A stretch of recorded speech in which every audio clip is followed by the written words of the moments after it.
The Fourth State of Matter by Joanne Beard is a very famous essay and required reading in creative nonfiction classes for years since its first publication. It's about a workplace shooting at the University of Iowa. After it was published in The New Yorker, Beard did indeed become an important writer, particularly because this true story is woven like the most fascinating of character studies, the most thrilling page-turner. She combines these quicksilver elements of fiction with the more deliberate, carefully woven moments of recollection and memory. Now, with her new collection, Festival Days, Beard brings us 9 new pieces with these same stunning features that leave us breathless and then haunted by these characters and the things that did and didn't happen to them. This is Book Public from Texas Public Radio. I'm Yvette Benavides. I spoke to Joanne Beard about her story collection Festival Days. As we learn, the new collection includes both fiction and nonfiction. However we categorize them, we want to keep reading. Here's my conversation with Joanne Beard. So I want to talk to you about Festival Days. This is a collection of stories, and I want to emphasize stories. They are all true stories in one way or another. For me, nonfiction means true story, and fiction sometimes means an even truer story. But how do you describe Festival Days to people when they ask you about this, what's described as a genre-defying collection? Well, first of all, I try to avoid the conversation if at all possible, but so far that hasn't been too possible for me because everybody seems to, well, everybody thinks about this, and I think about it too as a writer like you, as a writing teacher, that, there are certain kinds of work that move back and forth between the genres. So I'd rather say it that way, I think, than to say that it's neither nor. So in each essay, that piece that I'm calling an essay in this book, there are moments when you're very aware that the author is using her imagination to create a scene so that the reader can feel it and see it more vividly. And in the same way, I think in the pieces that are called fiction, there are moments when the story for me as a fiction writer, as for many fiction writers, is based in the facts of my own life and based in my own experience. But that's not that unusual. I mean, I think any fiction writer you talk to would say that at least some of their work is based on what they've experienced in their lives, or what they've seen or observed.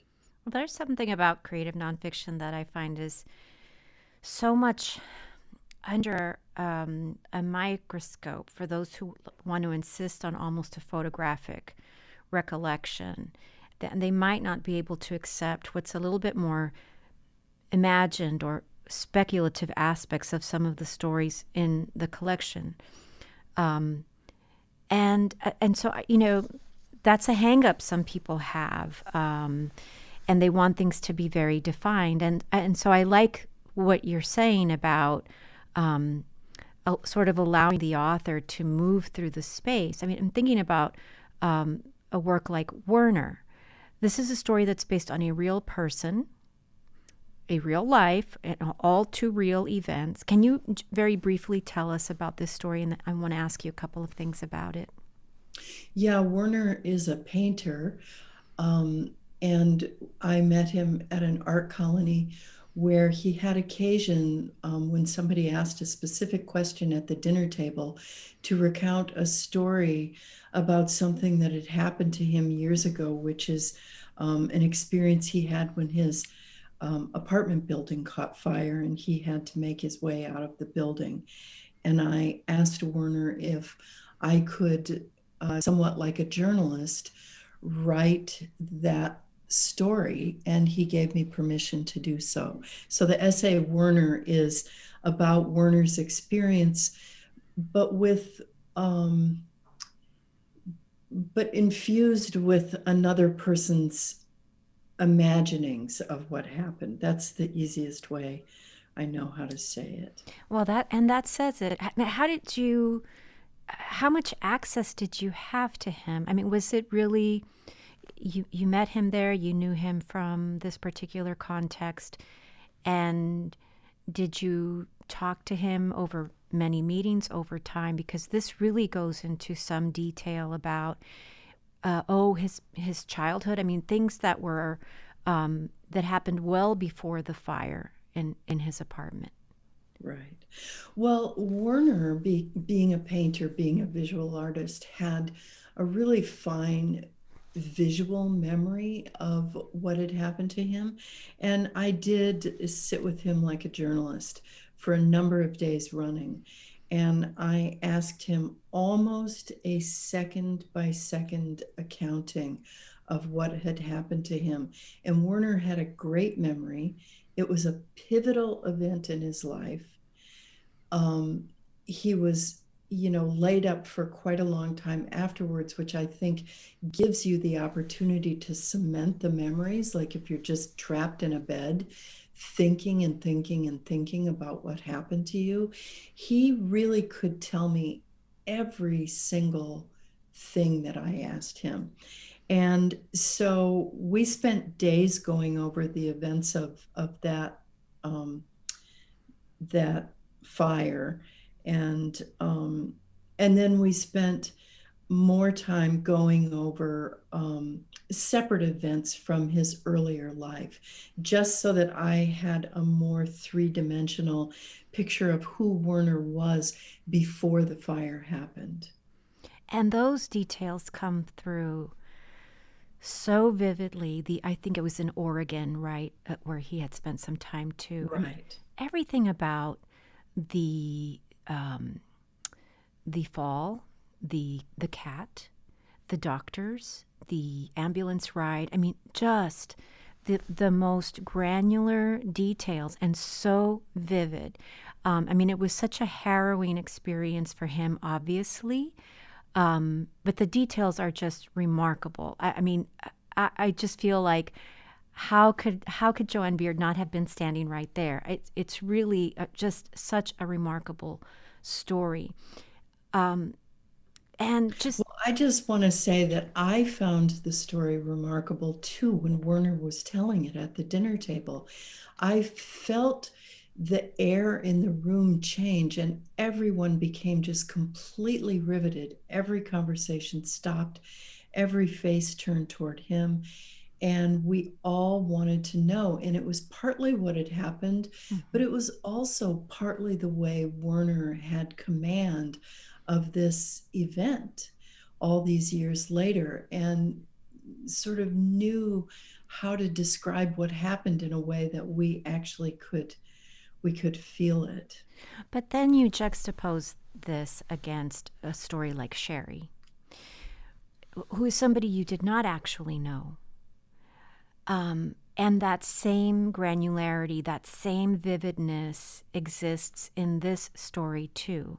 Can you talk a little bit about Sherry?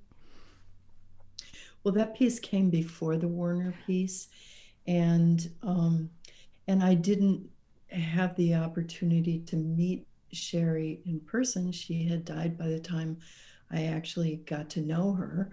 But I felt like I truly did get to know her in a way because I knew, got to know these people who were super close with her and who had loved her. And whenever you're in the company of people who truly have loved somebody, you start to get a sense of who they are.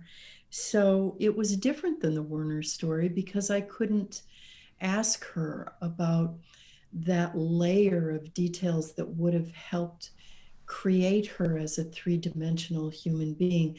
So I had to make those details up. Or rather, better way to say it, I had to find those details in other memories of mine or in things that I extrapolated from what her family told me. But it seemed like it was important to create that layer of meaning and of character in the piece, important enough that I was willing to have it move away from straight journalism and go into the realm of um, some other genre that I can't really define. Well, you have written fiction, of course, the novel In Zanesville from 2011. It's a work of fiction, which, as I said, I find to be still a very story, the genre where we really are able to tell the truth without fear of censorship or the things that hamstring a faulty memory or not having access to a subject. But I imagine that your writing process could be, and this is a big assumption, the very same thing for your fiction as for your nonfiction, in that it just seems like you're just able to tell a great story. You know, you can read your essays and be completely immersed in them in the same way that we're immersed in a short story. And I imagine that you're a great reader of short stories. They're my absolute favorite thing to read. And I think that's why I love your nonfiction so much. And I just, correct me if I'm wrong, but I imagine that you are somebody who admires the short story form. It's my favorite form.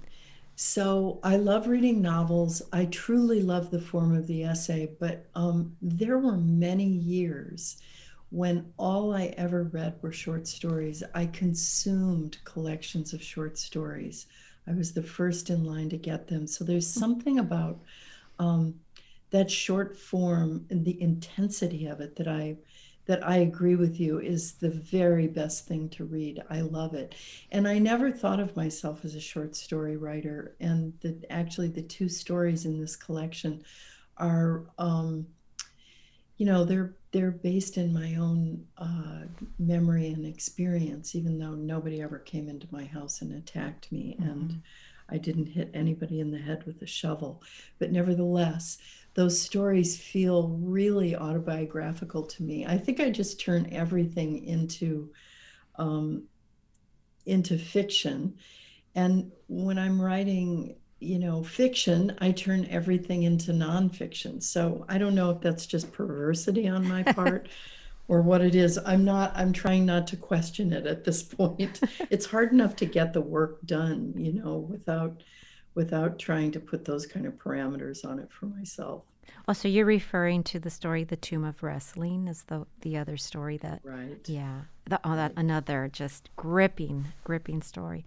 Sometimes I think that readers, and I don't know, maybe some writers, find nonfiction about animals to be just like so much treacle. It's like so much sentimental stuff that we shouldn't write about. And I don't know how that happened. I brush up against this attitude all the time. Like it's inherently a less important subject for our writing. I don't understand it. There's an awful lot of nonfiction out there lately about birds. I'm reading a new book right now, and the subject is birds. There's not a single ounce of treacle there. Right. Or in your stories, but you write about animals and not just dogs. There's a dog story. There are dog stories. There are animal stories. There's the duck story, and I'm thinking about the dog story in The Fourth State of Matter. Such an integral part of that story. I can't imagine that essay without it. I mean, the thing would fall apart. It would collapse. So I want all the fans of your writing to know that Festival Days includes essays with animals. Thank goodness. I want to ask you about The Fourth State of Matter just because I have you on the line. Sure. It remains on the reading lists of teachers of creative nonfiction.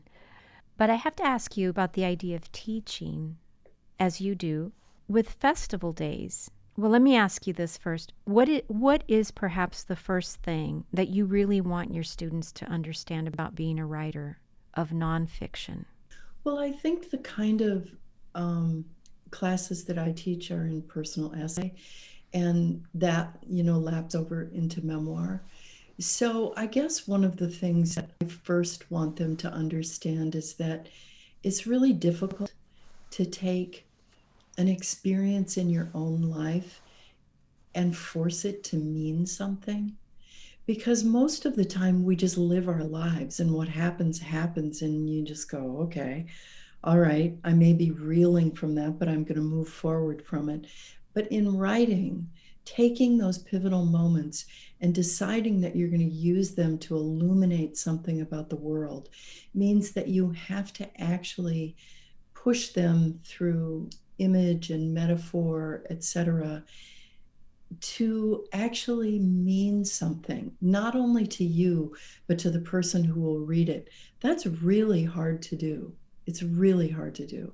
If you could do anything else besides that, it would be easier, including go to med school, you know, because at least when you graduate, you know some things and you get paid for what you know.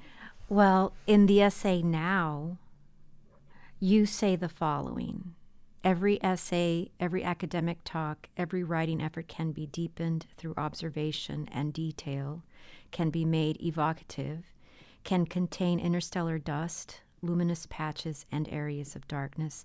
There's transcendence to be found in the connections, in the nebulous and nebulae, ducks and darkness, if we have the patience to wait for them. That's underlined and highlighted and circled in my book. Mm.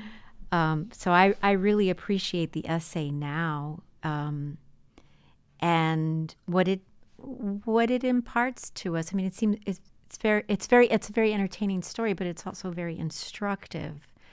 About how to write an essay, right? Yeah. Those are both craft essays, really, aimed toward students who are trying to do the same work I'm trying to do.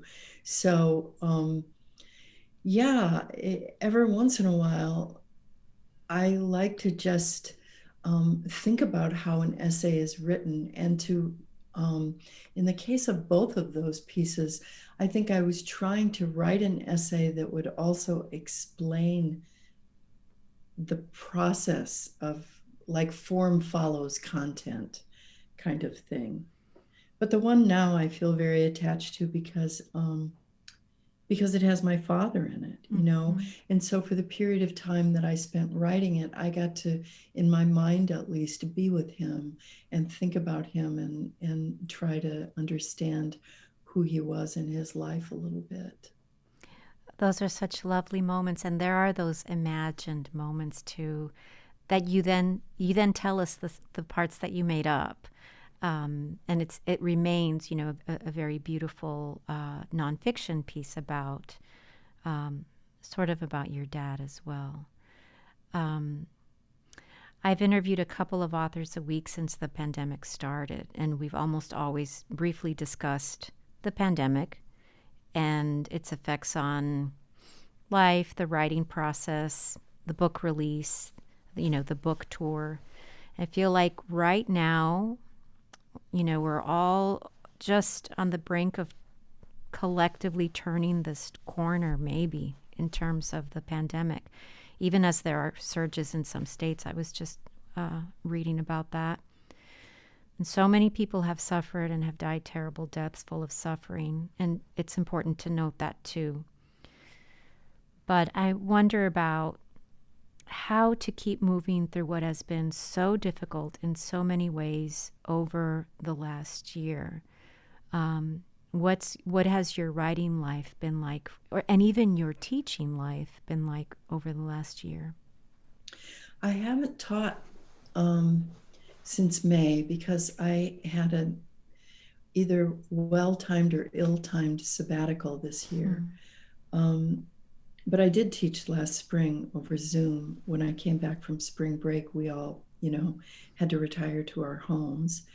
And, it's terrible for the students, because you get, like, if you're going to graduate school, if you're going to get your MFA, you get 2 years out of your life where you're going to focus on this thing, and you're going to make new friends, and you're going to, engage in this community.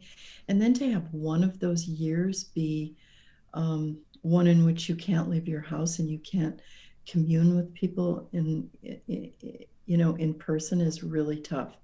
So we have to feel really bad for them. the other thing I was going to say is that this year hasn't been, I mean, every single aspect of this year has been intense, not just the pandemic, but all kinds of crazy stuff has gone on this year. All kinds of, life defining changes have happened. And I just want to say along the way, I've been watching the news constantly, reading the news, being tuned into everything that's going on, hiding in my house like everybody else.